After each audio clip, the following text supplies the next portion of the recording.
Terima kasih buat Anda yang sudah bantu support channel Dongeng Donghua ini. Semoga selalu diberi kesehatan, dimudahkan segala urusan, dilancarkan usahanya, dan dimudahkan rezekinya. Bagi yang baru bergabung, jangan lupa bantu subscribe. Aktifkan tanda lonceng. Klik like, komen, dan share channel Mimin ke penjuru alam semesta. Oke, silahkan pasang headset dan siapin secangkir kopi. Mari kita kancutin ceritanya. Martial Master, Dongeng Donghua. Bab 5535. Tidak normal. Berjalan.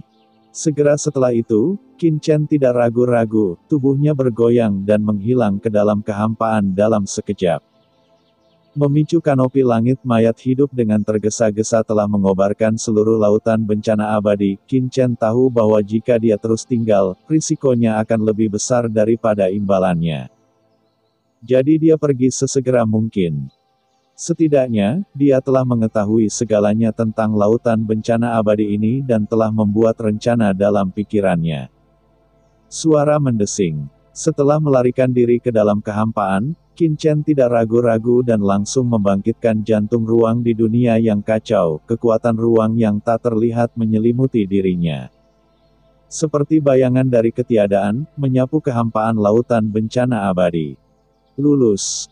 Hampir tidak meninggalkan jejak kemanapun ia melewatinya. Pencapaian spasial seperti itu.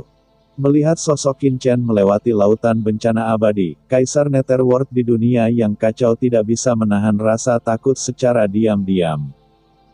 Meskipun Qin Chen belum menjadi kaisar yang kuat, metode persembunyiannya di kehampaan menjadi semakin canggih, terutama setelah menyatu dengan jantung luar angkasa. Dia bisa terbang dengan kecepatan tinggi, bahkan dengan persepsinya. Tinggal petunjuk apa yang ada di sana. Hal ini membuatnya tidak bisa mempercayai matanya. Yang ada di laut mati memang tak terduga. Bahkan jantung ruang yang tertinggal jauh di luar jangkauanku. Kaisar Netherworld diam-diam ketakutan. Dia telah mati satu kali, yang membuatnya lebih sadar akan kengerian dan bahaya dalam latihan. Satu langkah yang salah akan menyebabkan langkah salah lainnya. Berjalan di atas es tipis.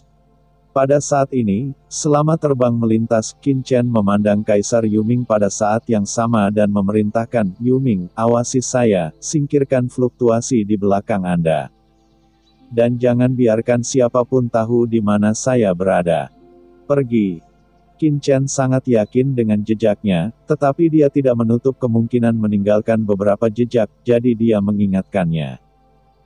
"Jangan khawatir, Qin Chen. Jika ada jejak, saya akan mengambil tindakan." Kaisar Netherworld mengangguk dan berkata, menunjukkan ekspresi penuh teka-teki. "Nyatanya, hati saya tidak bisa berkata-kata, sial, Anda memiliki pencapaian yang begitu mendalam di dimensi ini, jejak apa yang bisa Anda tinggalkan?" Tentu saja dia tidak akan pernah mengatakan hal ini. Suara mendesing. Dalam kehampaan, Qin Chen seperti sambaran petir, bergegas menuju pulau penjaga Taiyin Mingnu. Apalagi dia tidak langsung pergi, melainkan sengaja mengambil beberapa jalan memutar di lautan bencana abadi ini, lalu berbalik dan mendekati Star Guardian Island. Dan setelah Qin Chen meninggalkan tirai cahaya sungai Undet, boom, kekuatan jurang hitam yang tak terhitung jumlahnya dengan cepat berkumpul tanpa merasakan musuh, menghilang ke dalam formasi. Dan menghilang. Pada saat kekuatan jurang baru saja menyatu. Ledakan. Tiba-tiba sesosok muncul dari kehampaan. Ketika sosok ini muncul, seluruh air laut mendidih dengan hebat, mengeluarkan tekanan yang menyesakkan dan menakutkan. Ini adalah wanita menggairahkan yang mengenakan baju besi hitam berongga dan tipis. Dia memiliki sosok yang seksi dan sangat seksi. Dia mengenakan baju besi hitam di sekujur tubuhnya, wajahnya lembut dan halus, dan bibir kemerahannya begitu cerah sehingga menonjol di air gelap laut bencana abadi di dunia bawah. Baju besinya benar-benar berlubang, memperlihatkan sebagian besar kulit abu-abu salju. Tersingkap di dalam air laut, menjulang dan mempesona, dan ketika Anda menatap masa lalu dengan cermat, Anda bahkan seolah bisa mengintip ke beberapa tempat pribadi. Begitu dia muncul di sini, wajahnya tertuju pada tirai tipis di depannya, dan alisnya sedikit berkerut.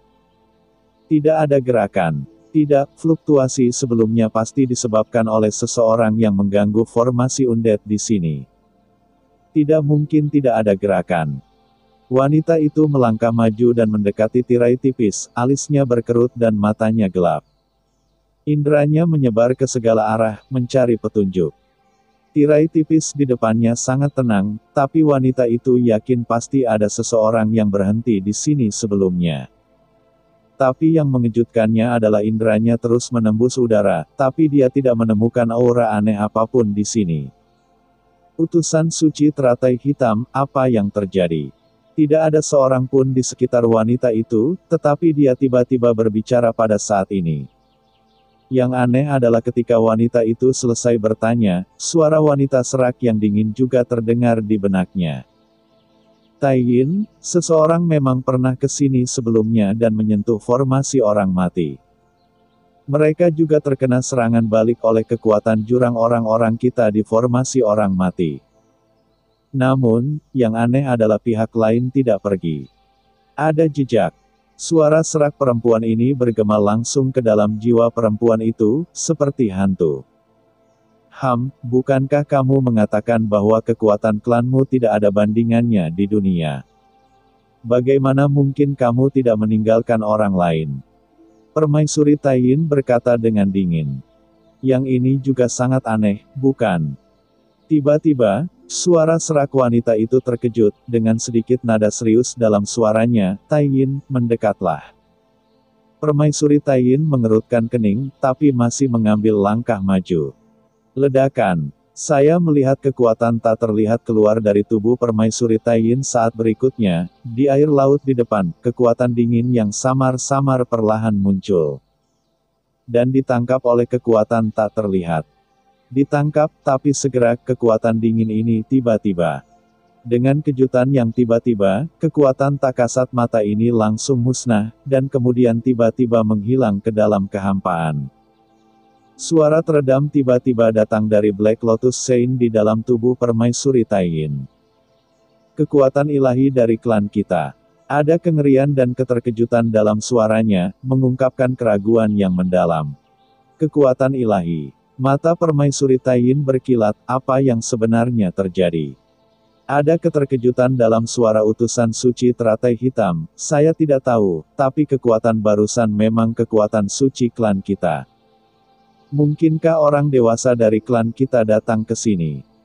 Itu tidak benar. Utusan suci teratai hitam segera menyangkalnya dengan nada serius, jika ada orang dewasa yang datang, tidak mungkin untuk tidak memberitahuku. Bagaimana dia bisa muncul di sini secara langsung? Atau apakah orang di balik dunia bawah 5 gunung kaisar? 1. Berbicara tentang ini, utusan suci teratai hitam mengerutkan kening lagi dan berkata, tetapi bahkan seseorang tidak dapat memiliki kekuatan suci seperti itu. Dan formasi undead ini dikerahkan oleh orang itu bersama dengan Kaisar Dunia bawah 5 gunung dan yang lain, meskipun kekuatan ini sebelumnya lemah, ternyata lemah. Kualitasnya sangat menakutkan, dan ini jelas merupakan kekuatan tertinggi klan kami. Utusan suci teratai hitam bingung dan tidak bisa memahaminya sama sekali. Permaisuri Tai Yin mencibir, tidak peduli apa, jika kekuatan jurang lain benar-benar muncul, Kaisar Dunia bawah 5 gunung dan yang lainnya memiliki kemungkinan tertinggi. Belum lama ini, Kaisar Dunia bawah 5 gunung dan Kaisar Neraka Istana ke-10 berada di pertarungan besar untuk mengaktifkan proyeksi Sungai Orang Mati, Segel. Mereka mengunci banyak area di dunia bawah dan berbicara tentang melacak para pembunuh di Laut Mati. Siapa yang tahu apa yang mereka lakukan? Permaisuri Tai Yin menyipitkan matanya, lautan bencana abadi ini berada di bawah kendali kita, bagaimana kita bisa membiarkan Kaisar Ming dari 5 gunung dan yang lainnya ikut campur? Berbicara tentang ini, Permaisuri Tai Yin tiba-tiba mengerutkan kening dan berkata, utusan suci teratai hitam, tidak ada yang Anda sembunyikan dari saya, bukan? Utusan suci teratai hitam segera berkata dengan dingin, jangan khawatir, Tai Yin. Karena klan kami telah bekerja sama denganmu, kami tidak akan melakukan sesuatu tanpa memberitahumu. Terlebih lagi, sekarang aku juga telah menjadi parasit di tubuhmu dan bergabung denganmu. Untuk berbohong padamu, aku tidak akan melakukan apapun padamu. Apa manfaatnya duduk di sini? Itu bagus. Permaisuri Taiyin berkata dengan ekspresi muram, untuk bekerja sama denganmu, aku mengkhianati permaisuri saat itu, dan sekarang kamu telah membawamu ke lautan bencana abadi ini. Membuatku menjadi yang terhebat di alam semesta ini. Eksistensi terbaik, jangan lupakan janji Anda. Mendengar ini, utusan suci teratai hitam berkata dengan bangga, jangan khawatir tentang ini. Klan kami mengizinkan saya datang ke dunia ini, dan bahkan membiarkan saya menyerahkan tubuh saya, dan hanya membiarkan sumber jurang maut saya menjadi diproyeksikan darinya. Dan berinteraksi dengan sumber Anda. Fusi, selama Anda dapat sepenuhnya mengintegrasikan asal mula jurang saya, akan mudah untuk memasuki alam Kaisar Puncak. Di masa depan, Anda bahkan mungkin dapat mencapai akhir dari jalan evolusi dan memasuki dunia lain. Pada saat itu, tidak satu pun dari 4 kaisar agung di dunia bawah yang akan menjadi lawan Anda. Bagaimana dengan Anda? Khawatir tidak mencapai puncak. Petik 2. Permaisuri Taiyin mendengus dingin, terlalu sulit untuk menyatu dengan asal mula jurang maut. Setelah bertahun-tahun, saya hanya menggabungkan setengahnya.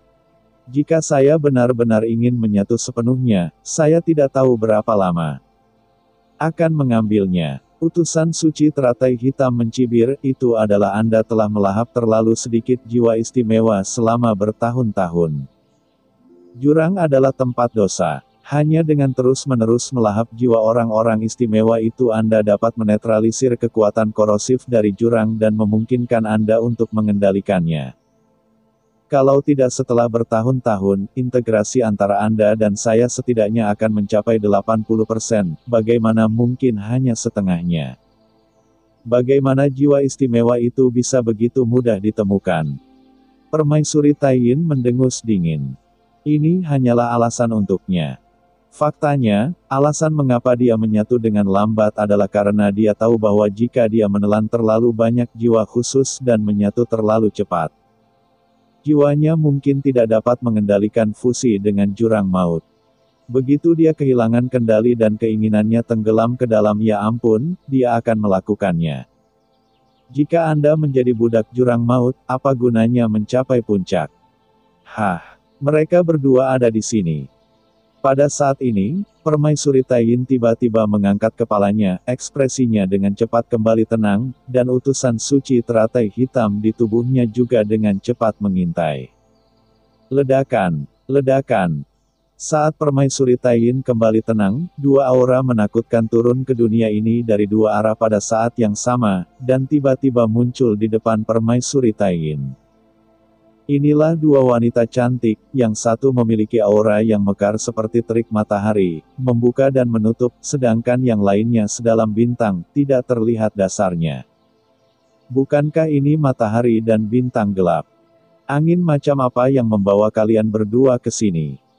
Permaisuri Taiyin memandang mereka berdua dengan ekspresi sinis di bibirnya. Pengunjungnya tak lain adalah Sun Plutoger dan Darkstar Plutoger. Gadis Sun Pluto dan gadis bintang gelap Pluto mengabaikan Permaisuri Taiyin, melihat sekeliling, dan berkata dengan dingin, "Taiyin, apa yang terjadi di sini sebelumnya?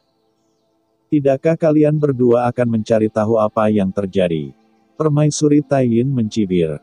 Keduanya mendengus dingin dan berhenti berbicara, kesadaran spiritual mereka langsung menyebar, namun setelah beberapa saat, keduanya mengerutkan kening karena tidak merasakan sesuatu yang aneh sama sekali.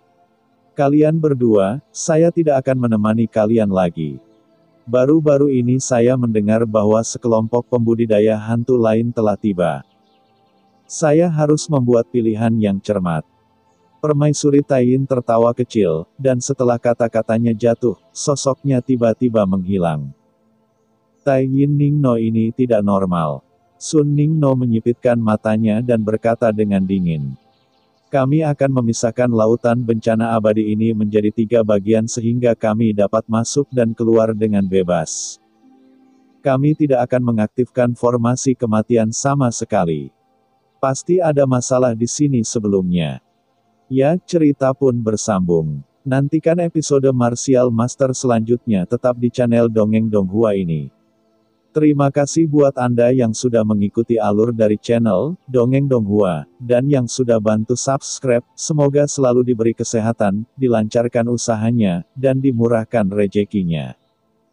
Bagi yang suka dengan alur cerita Donghua yang lainnya, silakan cek di playlist, yang tentunya pasti tidak akan kalah seru ceritanya. Dan semuanya sudah Mimin rangkum di sana. Semoga bisa terhibur dan terima kasih.